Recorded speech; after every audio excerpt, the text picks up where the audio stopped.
দেশ যদি ঠিক করতে না পারে পদত্যাগ করো, আসো রাজপথে আমরা আন্দোলন করি, সেটা বলবে না। সরকারেরও মধু খাবে, এদিকে রাজপথেরও মধু খাবে। তো হাসিনার মতো শেখ পরিবার অথবা আওয়ামী জাতীয় পার্টির যে কার্টেলস, মাফিয়াস, এরা যেটা করেছে একটা ন্যাশনাল ট্রমা তৈরি করে দিয়ে গেছে, একটা জাতীয় চরিত্র নষ্ট করে দিয়েছে। যে নেতাকর্মীদেরকে ফালাই দিয়ে যে পালায় যায়, তার কোনো সেই নেত্রীকে অতিথি করে কিভাবে? তার তো নৈতিক ভিত্তিই নাই। সেটা তাদের দল করছে, সেটা আমরা কেন বলবো? যেন ফুয়াদ, এই যে পরস্পর বিরোধী যে স্লোগান, আবার নতুন করে দেখলাম আওয়ামী বয়ান, আমরা দেখলাম যে সময় কিছু হলেই রাজাকার রাজাকার একটা ট্যাগ দেওয়ার আওয়ামী একটা বয়ান ছিল, আবারও কালকে দেখলাম সে একই কথা, জামাত শিবির রাজাকার বা এক বোতলের 2 সিপি জামাত আর এনসিপি, এইসব স্লোগানগুলো এই যে ষড়যন্ত্র বলছেন আপনারা, কিন্তু এই ষড়যন্ত্রে পা দেওয়ার কারণে আসলে ভবিষ্যতে আমাদের কি হতে পারে বলে মনে হচ্ছে? রাজনৈতিক অস্থিরতাটা কিভাবে আরো বাড়তে পারে? অস্থিরতা হচ্ছে যে আপনার ধরেন বহু বছর ধরে দেশে নির্বাচন নাই, পলিটিক্যাল পার্টিগুলো জেনুইন কম্পিটিশনের মধ্য দিয়ে আপনার পদ পদবি পাওয়া, ক্ষমতায় যাওয়া, এমপি মন্ত্রী হওয়া, এই অনেকগুলো আকাঙ্ক্ষা তো আসলে জমে গেছে পাওয়ার পলিটিক্স। স্ট্রাকচারাল পলিটিক্সের যে ডেভেলপমেন্ট সেটা হয় না, পুরো মানে জিনিসটা তো নাই। 16 বছর ধরে দেশে কোনো রাজনীতি ছিল না। আর ফ্যাসিবাদ যেটা করে জাতীয় চরিত্র নষ্ট করে দেয় মানুষের। কারণ চিন্তা করে দেখেন, গত 16 বছর ধরে আমাদেরকে যতটুকু চিৎকার করে কথা বলতে হয়েছে, যদি আমরা এই পরিমাণ ব্লাড প্রেশার হাই করে, এই হাই ভলিউমে চিৎকার করে কথা না বলতাম, আমরা কিন্তু অনেক শব্দ যেগুলো ব্যবহার করেছি এটা আসলে কখনো করতাম না। এবং চিৎকার করে কথা বলতে বলতে যেটা হয়, আপনি কিন্তু যেখানে চিৎকার করবার প্রয়োজন নাই সেখানেও কিন্তু আপনি চিৎকার করে কথা বলার অভ্যেস হয়ে যায়। এবং এটা আমি আমার বাসার ক্ষেত্রে গেলে বুঝি।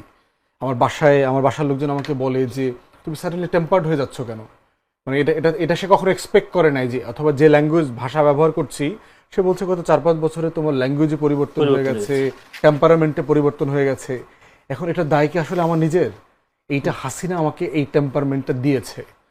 তো হাসিনার মতো শেখ পরিবার অথবা আওয়ামী জাতীয় পার্টির যে কার্টেলস, মাফিয়াস, এরা যেটা করেছে একটা ন্যাশনাল ট্রমা তৈরি করে দিয়ে গেছে, একটা জাতীয় চরিত্র নষ্ট করে দিয়েছে।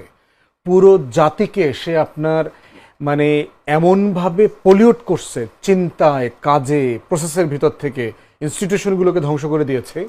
এইটার আমরা সবাই কালেকটিভ ভিকটিম, আমরা সবাই এটা সম্মিলিত শিকার এই বাস্তবতার। এখন সেইখান থেকে কোনো ওভার মানে শর্টকাট কোনো এক্সিট নাই, অধৈর্য হয়ে যাবো তাই বলে বাস্তবে তাই হবেন। কারণ হচ্ছে যে আপনি কোনো প্রসেসে যখন এন্ড দেখবেন না, সমাধান দেখতে পাবেন না, তখন আপনি কি করবেন? আপনারা দেখবেন কারেন্ট চলে যায়, কারেন্ট চলে যাওয়ার পরে সাডেনলি আমরা কি করি? আমরা ঘামানো শুরু করি, অস্বস্তি ফিল করি। আপনি যদি জামা পরা থাকেন, পাঞ্জাবি পরা থাকেন, সেটা খুলে ফেলেন।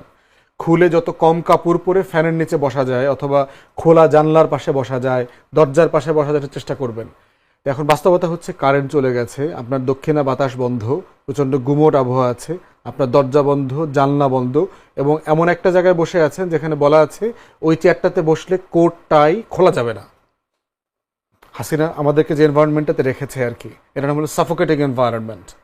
এই সাফোকেশনের মধ্যে পুরো একটা জাতি গত 16 বছর আবদ্ধ ছিল। এখন সেই জায়গাতে কিন্তু আমাদের সবার বিহেভিয়ারাল প্রবলেম আছে। এবং এই বাস্তবতাটা যেটা হয়েছে, সাডেনলি আমি সবকিছুর ভিতরে আমি আওয়ামী লীগ দেখি। এই জন্য যেটা হয়, আপনি দেখবেন যে একটা কালেকটিভ ট্রমার বৈশিষ্ট্য হচ্ছে যে কোনো স্যাবোটাজ, যেমন আপনারা গণমাধ্যমে প্রশ্ন করবেন 2টা বিশৃঙ্খল ঘটনা ঘটেছে, এই মনে হয় আইন শৃঙ্খলা পরিস্থিতি ব্রেকডাউন করলো, এই মনে হয় মব জাস্টিসের দেশ ভরে গেছে, এই মনে হয় সাডেনলি আমরা উগান্ডা হয়ে গেলাম, এই মনে হয় এইটা হয়েছে ওইটা হয়েছে, এই মনে হয় হাসিনা ফিরে আসতেছে। এই ট্রমাটা হচ্ছে গ্র্যাজুয়াল প্রসেসে অ্যাড্রেস করতে হবে। এই জন্য আগে যেটা বলেছে, এটা রেজলিউশন হচ্ছে কম্পিটিটিং পার্টিস যারা আছে, পলিটিক্যাল পার্টি, তাদের আচরণে সংযত হইতে হবে। বিএনপির সমালোচনা করা শতভাগ ন্যায্য, তারেক রহমানের সমালোচনা করা শতভাগ ন্যায্য, কিন্তু তারেক রহমানের সমালোচনা কোনটা? তাকে গালি দেওয়া, না তার বক্তব্যে তার আর্গুমেন্ট, তার যুক্তিকে খণ্ডন করা? একটা হইল ডেমোক্রেসি আর একটা হইল অভদ্রতা। তো সেই জায়গাটাতে আমাদেরকে বর্ডারটা টানতে হবে, সীমানা টানতে হবে। আমি রিপন ভাইয়ের সাথে তর্ক করব, আলাপ করব, দ্বিমত করব, সবই করব, কিন্তু আমি ওনার বাপ মা তুলে তো কথা বলতে পারবো না। এইটা তো মানে